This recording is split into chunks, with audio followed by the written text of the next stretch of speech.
Assalamualaikum warahmatullahi wabarakatuh.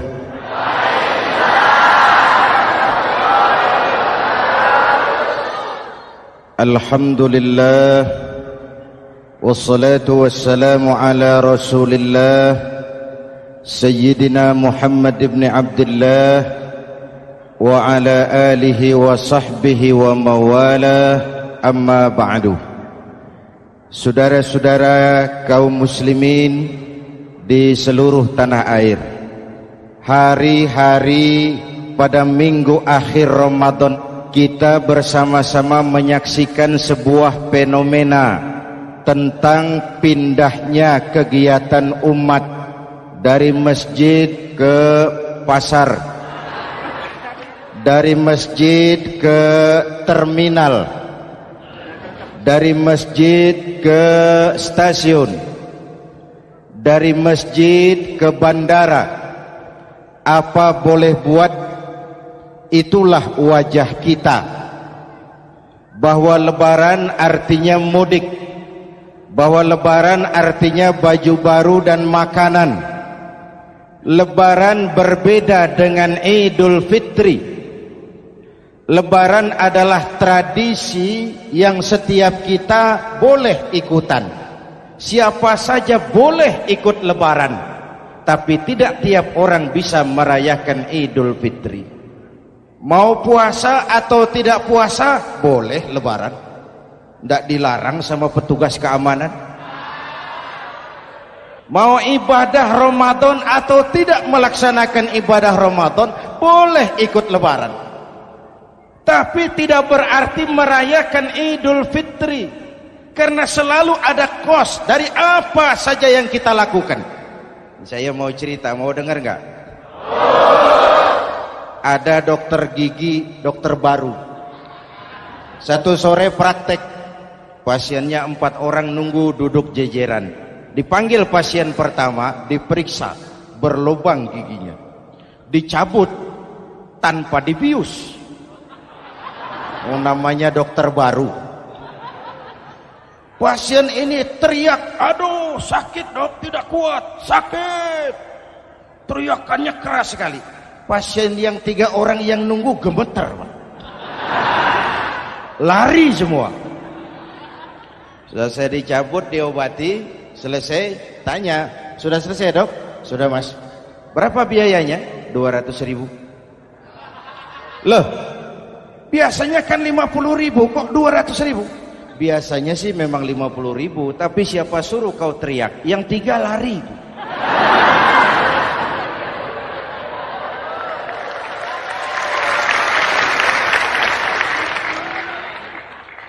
Cerita pendek ini ingin berpesan kepada kita, selalu ada ongkos yang harus kita bayar dari apa saja yang kita lakukan.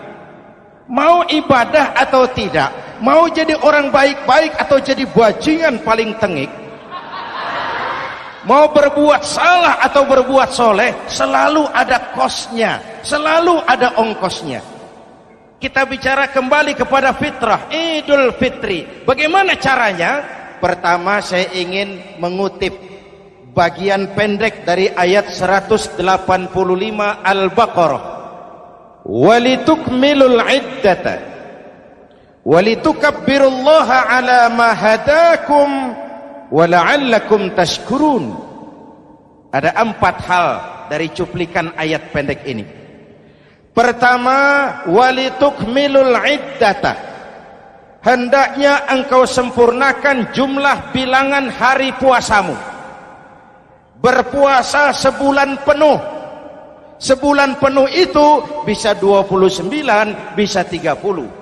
Pak, kalau beda pendapat bagaimana? Ada yang lebaran tanggal 5, ada yang lebaran tanggal 6. Hadirin, bagi yang punya kemampuan berijtihad, silahkan melakukan ru'yatul hilal. Bagi yang tidak, lebih aman ikut pesan Nabi. Apa pesan Nabi? Fa iza ikhtalaftum fa alaikum bisawadil a'zam ma'al haqqi wa ahlihi. Kalau kamu berbeda pendapat, ikut golongan terbanyak yang benar dan ahlinya. Jadi walaupun banyak, kalau tidak benar dan bukan ahlinya, tidak usah ikutin. Banyak benar dan ahlinya. Contoh, 100 insinyur berbeda pendapat dengan 10 kiai tentang doa kunut. Yang diikuti pasti 10 kiai, bukan 100 insinyur. Betul? Atau sebaliknya, 10 insinyur berbeda dengan 100 kiai tentang konstruksi jembatan. Yang diikuti tentu 10 insinyur, benar dan ahlinya. Maka yang paling aman, kita punya Departemen Agama. Departemen Agama punya ahli dari MUI, dari Nahdlatul Ulama, dari Muhammadiyah, dari Al-Wasliyah, dari Syarikat Islam, dikumpulkan melakukan ru'yatul hilal. Yang paling aman, dengeri saja pengumuman Departemen Agama.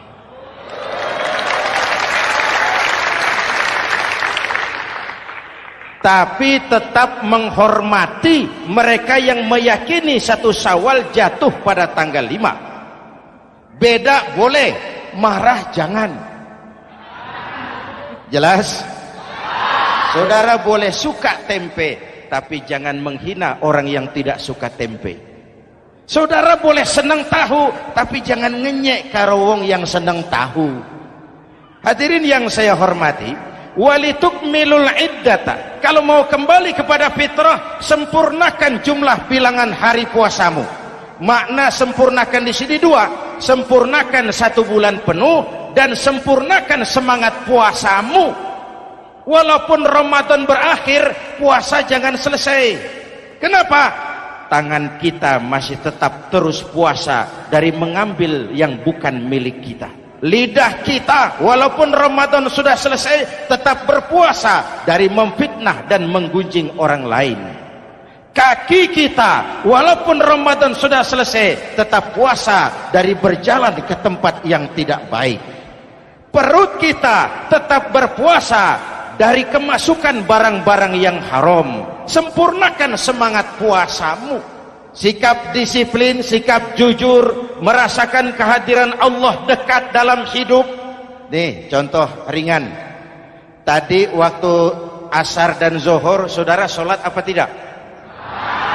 Sholat. Waktu sebelum sholat kan berwudu. Ketika berwudu kan berkemur. Umpama waktu berkemur itu saudara korupsi, sedikit saja airnya saudara minum, saya yakin jangankan petugas keamanan, teman wudhu sebelah pun tidak akan tahu kalau waktu berkemur saudara korupsi. Kalau selesai Ramadan ini diterjemahkan, insya Allah negara kita bersih, berkurang korupsinya. Hadirin yang saya cintai, saya kembali kepada pesan Al-Baqarah 185 tadi. Walitukmilul iddata, sempurnakan jumlah bilangan hari puasamu. Puasa sebulan penuh dan kemudian lanjutkan semangat Ramadan. Disiplin, merasakan diri di bawah pengawasan Allah. Sekarang ini Allah ditekan. Kita iman dalam ucapan tapi sekuler dalam perbuatan. Tuhan cuma ada di masjid. Di kantor Tuhan hilang, maka korupsi merajalela. Tuhan cuma ada di masjid. Di pasar Tuhan hilang, maka timbangan tetap curang. Iman dalam ucapan tapi sekuler dalam perbuatan. Kalau jiwa dan semangat Ramadan kita bisa terapkan, insya Allah korupsi akan berkurang. Sekarang kan kita prihatin, yang tadinya teriak-teriak wong cilik malah ribut rumah mewah. Yang tadinya teriak-teriak rakyat kecil, sekarang malah ribut soal villa 5 miliar. Ini kan menyedihkan, memilukan dan memalukan. Tidak punya sense of crisis. Nah, saya juga nggak tahu apa itu. Udah dengerin aja, kenapa sih? Usil bener. Padahal ekonomi kita masih terpuruk. Lapangan kerja sulit. Jumlah pengangguran rata-rata 2 juta orang per tahun. Lapangan kerja baru sulit terbuka karena investor, jangankan yang dari luar mau masuk, yang di dalam siap-siap keluar. Terakhir kita dengar Sony, pabrik elektronik besar, mau cabut lagi, pindah invest ke Taiwan, menyusul pabrik silet yang di Ciputat itu. Ketika ditanya apa investasi di Cina lebih murah, tidak, dia bilang lebih mahal, cuma lebih pasti.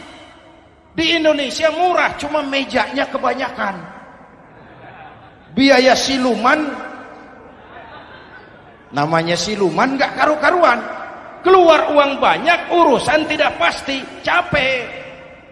Disahkan undang-undang penyiaran yang justru ditolak oleh masyarakat penyiar sendiri.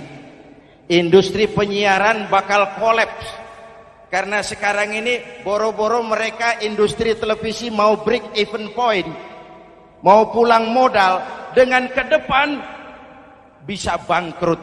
Akibatnya bisa kita pastikan, jumlah pengangguran makin bertambah. Hadirin yang saya hormati, kita memang setuju jangan terlalu mengadopsi siaran-siaran televisi dari luar. Kita harus punya filter.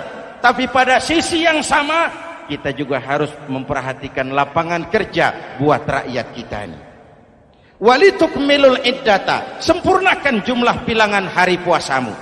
Kalau jumlah hari puasa sudah sempurna, tuntunan yang kedua dari Al-Quran, walitukabbirullah, hendaknya engkau agungkan nama Tuhanmu. Takbiran.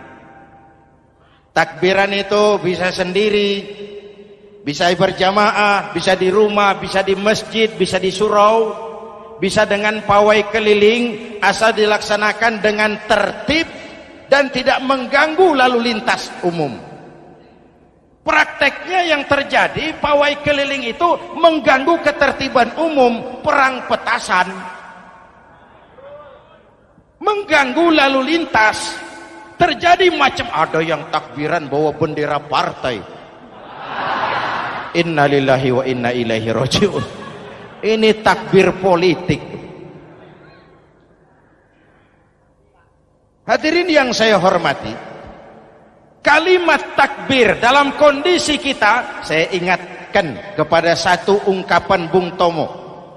Bung Tomo, pelaku sejarah, tokoh 10 November yang dikenal sebagai Hari Pahlawan, dalam satu pidatonya saya ingat pernah berkata, andai kata tidak ada kalimat takbir, ini ungkapan Bung Tomo, andai kata tidak ada kalimat takbir, saya tidak tahu dengan apa saya harus menggerakkan putra-putra terbaik bangsa untuk bangkit berjuang melawan penjajah.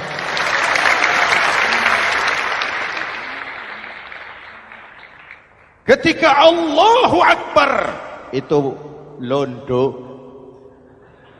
kelihatannya kecil, meriam nggak meleduk. Dahulu orang-orang tua kita cuma ada 2 kata, merdeka atau mati. Tidak berpikir nanti kalau menang dan merdeka saya jadi wali kota di mana.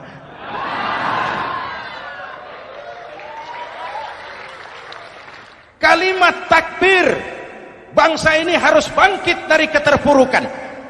Bangsa ini harus bangkit mengejar ketinggalan-ketinggalannya. Bangsa ini tidak boleh terpuruk terus. Dan semangat takbir harus menjiwai kita. Tidak ada capek dalam perjuangan, tidak ada puas dalam upaya. Keberhasilan cuma pengantar ke arah keberhasilan yang lebih baik lagi. Walitukabbirullah, hendaknya engkau agungkan nama Tuhanmu. Nama Allah menjadi motivasi besar dalam kehidupan kita. Ini pesan Quran Al-Baqarah 185. Pesan kedua, setelah sempurnakan jumlah bilangan hari puasamu, agungkan nama Tuhanmu. Takbiran. Kalimat takbir sendiri kalau kita lihat pada kalimatnya ada kata la ilaha illallah wahdah sadaqa wa'dah wa nasara 'abdah wa a'azza jundah wa hazamal ahzaba wahdah. Tidak ada Tuhan selain Allah, esa, tidak beranak, tidak diperanakan, wahdah, tidak bisa diumpamakan dengan apapun. Sadaqa wa'dah, Allah yang maha menepati janjinya. Wa nasara 'abdah, Allah yang maha menolong hambanya. Kalau bukan kebesaran Allah, berat berjuang Ramadan ini melawan musuh yang tidak nyata. Puasa itu kalau olahraga golep. Benar Pak, kalau tinju lawannya kelihatan. Betul. Sepak bola musuh kelihatan. Bulu tangkis kelihatan. Golf siapa musuhnya? Itulah puasa, menghadapi musuh yang tidak kelihatan. Itu lebih berat daripada perjuangan mengangkat senjata, lebih berat daripada berjuang mengorbankan harta. Tapi kalau di bulan Ramadan saja Rasulullah menang dalam perang Badar, itu harus jadi sumber motivasi. Dengan kalimat takbir, dengan keagungan Allah, bangsa Indonesia harus bangkit dari keterpurukan. Ibu bapak hadirin yang saya hormati, jadi bukan akhir Ramadan lalu sibuk beli baju. Boleh, tapi bukan itu yang utama. Laisal id bilibasin jadid, walakinnal id bita'atin yazid. Idul Fitri bukan pakaian baru. Idul Fitri adalah ketaatan yang meningkat, yang telah ditempa, digojlok, digembleng oleh Ramadan. Jadi kalau Ramadan rajin baca Quran, lalu selesai Ramadan sayonara Quran, latihan tidak berhasil. Ramadan rajin ke masjid, selesai Ramadan selesailah ke masjid. Awal Ramadan full house sampai ke halaman, akhir Ramadan cuma imam berdua tikar. Masjid kembali senyap, padahal masjid adalah pusat kegiatan umat. Saudara lihat dari sejarah, ketika hijrah ke Madinah, Rasul singgah di Kuba. Apa yang beliau lakukan? Membangun masjid.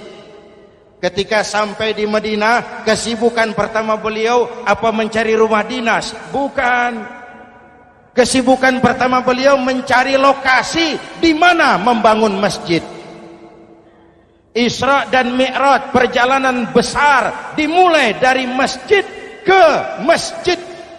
Ini indikasi masjid memang merupakan pusat kegiatan umat. Umat Islam dengan masjid seperti ikan dengan air, tidak boleh pisah. Ada ikan yang tidak betah di air? Ada. Ikan mau modar. Kalau umat sudah mulai menjauhi masjid, jiwanya yang akan mati. Kalau jiwanya mati, jasadnya masih hidup, itu namanya bangkai berjalan. Walitukabbirullah, engkau agungkan nama Tuhanmu. Takbiran, setelah berjuang penuh, membina takwa, mengharap ridho, mengendalikan nafsu. Ingat loh, puasa itu bukan menghilangkan nafsu, mengendalikan, menempatkan pada tempatnya. Manusia tanpa nafsu bukan manusia, tapi manusia yang disetir nafsu turun jadi binatang, bahkan lebih rendah daripada binatang. Puasa ini menempatkan nafsu di tempatnya.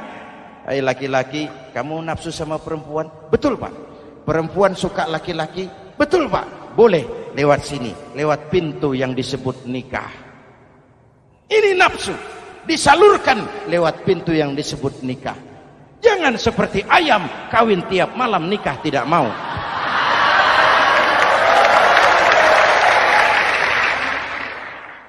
Hai manusia, nafsu kepada materi, kepengen kaya? Iya Pak, boleh. Usaha yang halal, jual beli yang halal. Wa ahallallahu al-bai'a wa harrama riba. Allah halalkan jual beli. Jangan ingin kaya lalu makan renten, ingin kaya lalu korupsi, ingin kaya lalu buka peternakan tuyul. Manusia ingin berkuasa, boleh, tapi tetap punya etika dan moral. Jangan ingin berkuasa lalu fitnah, ingin berkuasa lalu mengadu domba orang, ingin berkuasa lalu menghalalkan segala cara. Puasa menempatkan nafsu pada tempatnya.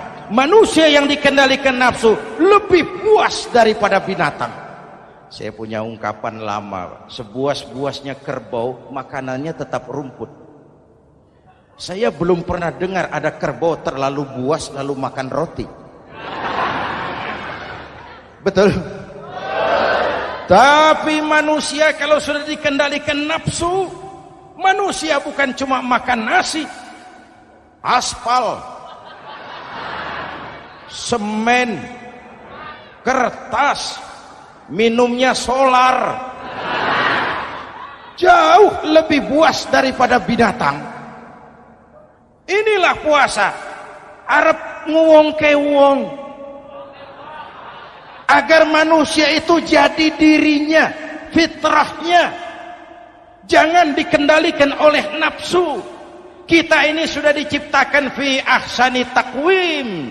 Masya Allah. Hadirin, yang ketiga pesan Al-Baqarah 185 tadi, setelah sempurna jumlah bilangan hari puasa, lalu mengumandangkan takbir, membayar zakat fitrah.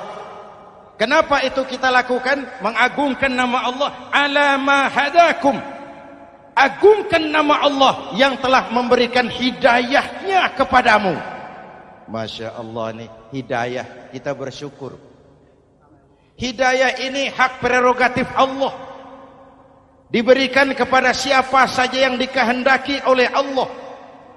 Kita bisa lihat dalam sejarah, ada anak Nabi tidak mendapat hidayah, tidak terpanggil mengikuti kebenaran yang disampaikan oleh bapaknya, namanya Kan'an, putra Nabi Nuh. Ada ayah Nabi bernama Azar, ayah Nabi Ibrahim, putranya penegak tauhid, ayahnya produsen berhala. Ada istri Nabi, istrinya Nabi Lut, tidak mendapat hidayah, tidak terpanggil mengikuti kebenaran. Lalu Abu Jahal, Abu Lahab, paman Nabi, melihat Nabi, menyaksikan mukjizat, mendengar wahyu, melihat tutur kata Nabi, hidayah tidak datang kepada dia, maka mereka tidak terpanggil mengikuti kebenaran. Kita alhamdulillah keponakan Nabi saja bukan, mendapat yang namanya hidayah ini. Ini harus kita pelihara, kita jaga baik-baik, karena ini merupakan hak prerogatif Allah. Yahdi man yasha, diberikan kepada siapa saja yang dikehendakinya. Hadirin, sembari kita mengambil pelajaran tentang Kan'an yang tidak dapat, putra Nabi Nuh.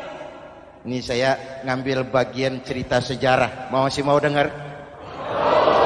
Nabi Nuh diberi umur 950 tahun, berdakwah sepanjang hidup. 800 tahun beliau dakwah, dapat pengikut tidak lebih 80 orang, rata-rata 10 tahun satu. Yang dihadapi ini umat yang kurang ajar, bandel, bajingan, tengik. Kalau diceramahi, telinganya ditutup dengan tangannya. Ini saking kurang ajarnya ini umat. Diberikan dakwah, telinganya ditutup dengan tangan. Nabi Nuh ketika di puncak kesabarannya munajat, ya Rabb, bagaimana Nuh? Siang malam saya berdakwah kepada umat ini, saya sampaikan risalahmu, saya canangkan seruanmu, saya sampaikan ajaranmu. Inni da'autu qaumi lailan wa nahara, siang malam saya berdakwah kepada umat. Wa inni kullama da'autuhum ja'alu asabi'ahum fi adhanihim, tiap kali saya sampaikan dakwah kepada mereka, mereka tutup telinganya dengan tangannya. Saya tidak sanggup menghadapi umat seperti ini, ya Allah. Habis mau kamu bagaimana Nuh? Sikat saja sudah semua ini. Bikin mati saja. Nanti kalau punya anak, anaknya kafir lagi. Lebih baik bapak moyangnya, mbah-mbahnya sikat semua. Rabbi la tazar 'alal ardi minal kafirina dayyara. Jangan disisakan orang kafir. Habisin semua. Itu mau kamu? Iya. Buat kapal Nuh, nanti aku turunkan banjir. Dengan apa saya membuat kapal ya Rabb? Pakai kayu Nuh. Kayunya dari mana ya Rob? Dari pohon tentu. Pohonnya belum ada ya Rob. Tanam dulu Nuh. Membuat kapal kayunya nanam pohon dulu. Apa artinya? Perjuangan bukan simsalabim abragedabra. Perjuangan bukan makan lombok. Ini hari dimakan, ini hari pedas. Perjuangan itu proses. Ada keringat, ada air mata, ada darah, tempo-tempo nyawa. Itulah perjuangan. Sudah pohon ditebang, buatkan kapal di tengah kampung. Umat unjuk rasa lagi. Nuh makin gila. Bikin kapal di tengah kampung, mau belayar kemana? Selesai Nuh, selesai ya Rob. Naik. Orang-orang yang beriman bersamamu naik. Binatang serba sepasang naik. Naik Nuh, naik orang beriman naik. Binatang serba sepasang. Gerimis mulai turun. Setelah kapal semua terisi, Nabi Nuh kontrol. Sudah naik semua? Sudah. Nuh, Mas Bejo ada? Ada. Mbok Painem naik sudah masuk. Oke. Kanan anak saya ikut tidak naik kapal. Kami tidak lihat Nuh. Turun ke bawah. Ada Kanan. Kami tidak lihat Nuh. Naik ke atas buritan. Kelihatan Kanan tidak ikut naik kapal. Kumpul bersama orang kafir di daratan. Inilah potret kehidupan. Kumpul dengan orang-orang kafir. Berapa banyak anak-anak kita tidak mau ikut orang tuanya ke masjid. Kumpul dengan orang-orang kafir di tempat maksiat. Nuh karena sayang kepada anak. Dari atas kapal memanggil, ya bunayyar kam ma'ana. Ya, ini bahasa orang manggil Pak. Kanan, kesini nak, naik kapal sama papi. Ini terjemahan bebas. Jawab Kanan di bawah, tidak mau Pak, saya di sini saja. Jangan nak, Allah sedang murka, akan turun banjir. Kalau datang banjir Bapak, sa'awi ila jabalin ya'simuni minal ma'. Saya akan naik ke gunung tinggi yang bisa menyelamatkan saya dari banjir. Kanan naik ke gunung tinggi, gunung pun tenggelam dihantam banjir. Dalam puncak kepedihan, Nabi Nuh akhirnya sadar. Ya Allah, kalau orang kafir tenggelam, memang saya yang minta, tapi Kanan kan anak saya. Nuh, anggap Kanan bukan anakmu. Wa innahu amalun ghairu salih. Nuh sadar, akhirnya bilang, ana urid wa anta turid wallahu fa'alun lima yurid. Aku punya kemauan, kau Kanan punya kemauan, Allah juga punya kemauan. Kemauan Allah lah yang akhirnya jadi kenyataan.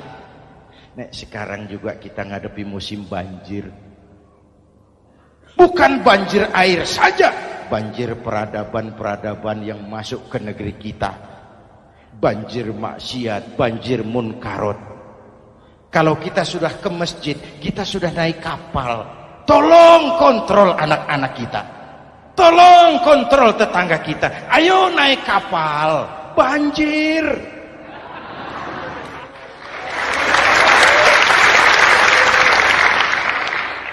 Ditutup ayat ini dengan wala'allakum tashkurun.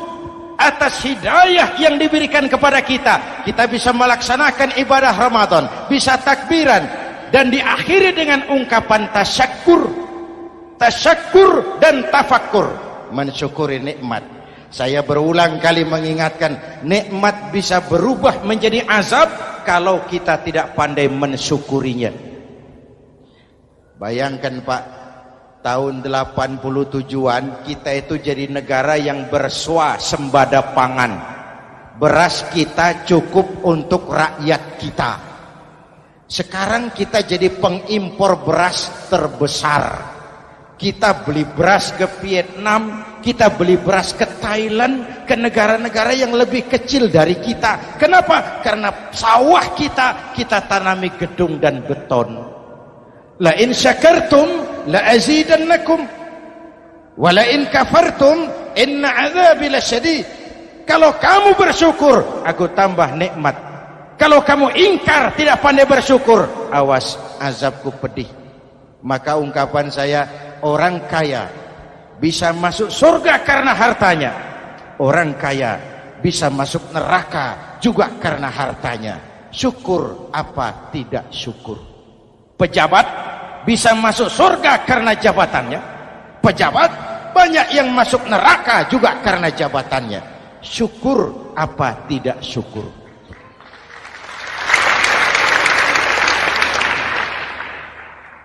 Orang alim, kiai bisa masuk surga karena ilmunya. Orang alim pun bisa masuk neraka lebih dulu dari penyembah berhala juga karena ilmunya. Syukur apa tidak syukur? Kasih jabatan sebagai pemimpin lalu menyadari sayyidul qaumi khadimuhum. Pemimpin suatu umat adalah pelayan bagi umat itu. Pelayan harus melayani, bukan minta dilayani. Selama ini kita memandang jabatan itu jalan pintas menuju kaya. Jabatan itu artinya kekuasaan dan fasilitas. Maka yang lahir rampok-rampok baru.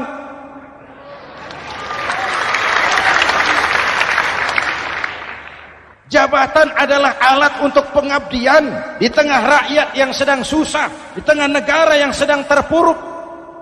Kita memerlukan pemimpin-pemimpin yang sadar sayyidul qaumi khadimuhum. Pemimpin suatu kaum adalah pelayan bagi kaum itu sendiri. Ibu bapak hadirin yang saya hormati, dengan mensyukuri itu maka makna Idul Fitri meresap kembali kepada fitrah kita sebagai manusia. Fitrah kesucian.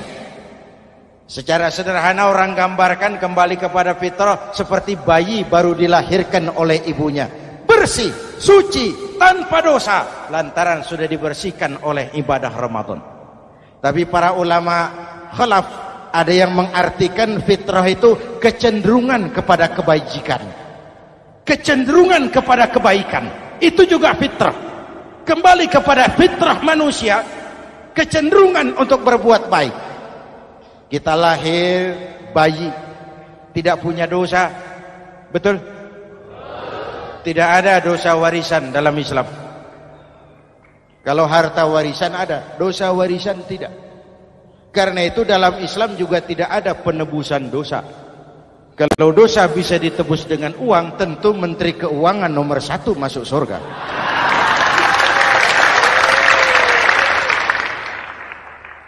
Dosa dalam Islam ditebus dengan taubat, langsung kepada Allah, sonder calo.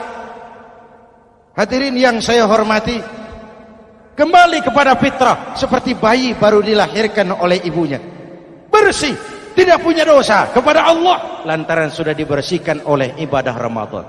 Soalnya kemudian kita kan tidak hanya bersalah kepada Allah, kita ini juga bergaul dengan sesama manusia, betul?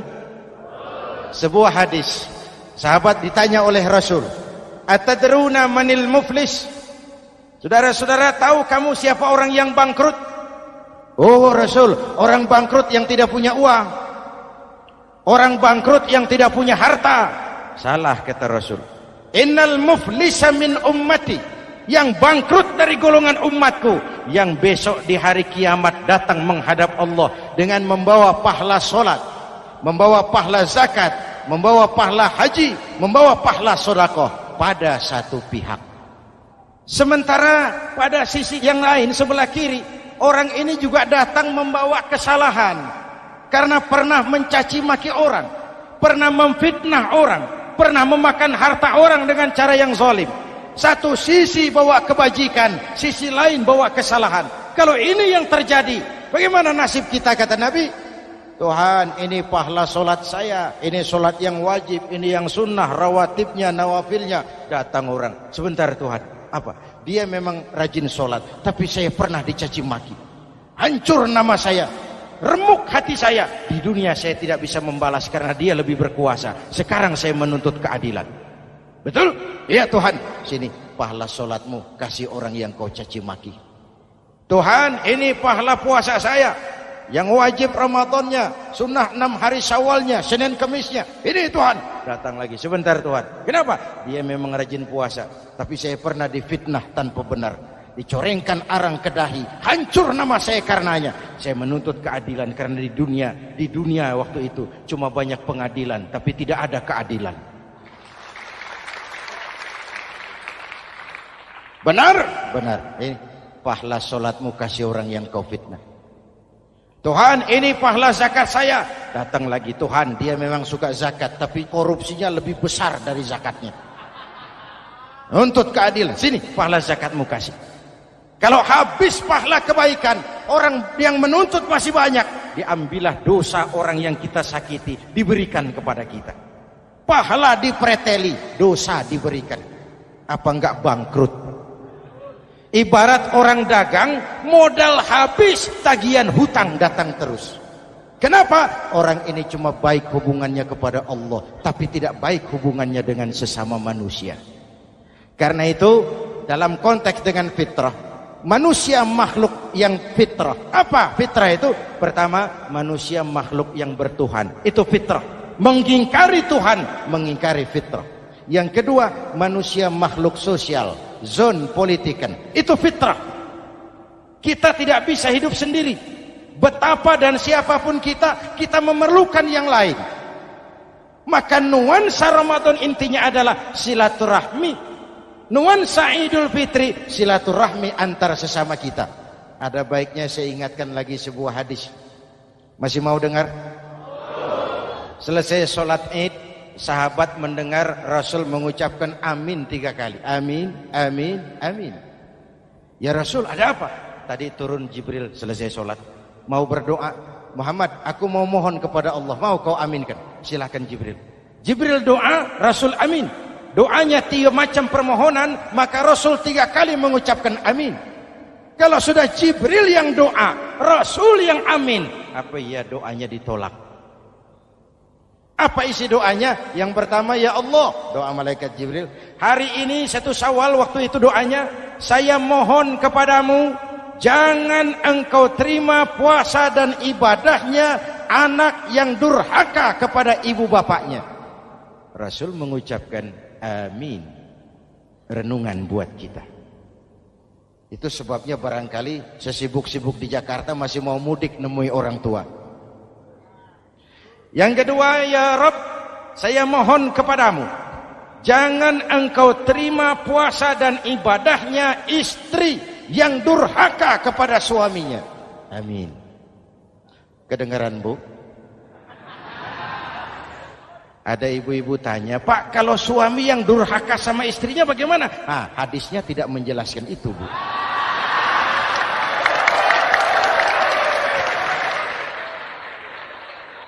Lo menang sendiri. Yang jelas suami itu presiden rumah tangga, dimintakan tanggung jawab tentang istrinya. Nah istri swargo manut neraka kadut. Ketika pulang Isra Mi'raj saja Rasul bercerita, aku diperlihatkan neraka. Neraka ya Rasul? Iya. Lalu aku lihat isinya kok kebanyakan perempuan. Perempuan. Laki bagaimana? Laki juga tidak sedikit.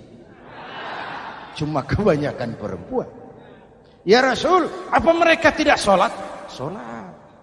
Apa mereka tidak ngaji? Oh, rajin mereka sama suaminya. Kenapa banyak mereka di sana?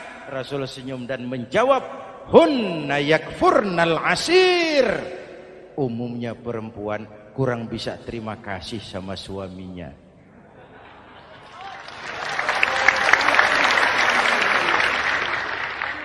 Ini penyakit turunan.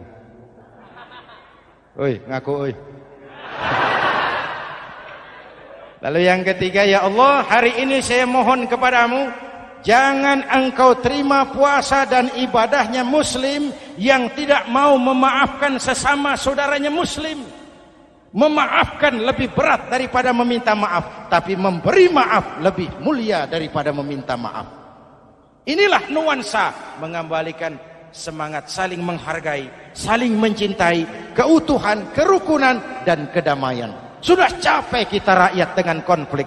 Sudah capek kita dengan mengedepankan perbedaan dan bukan persamaan. Sudah waktunya kita berbeda tapi tetap bergandengan, tetap bersama menyongsong hari esok yang lebih baik.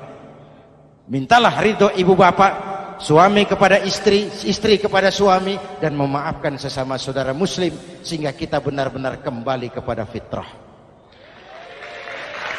Terima kasih dan mohon maaf, semoga ada manfaatnya. Usikum wa nafsi bitaqwallah. Wassalamualaikum warahmatullahi wabarakatuh.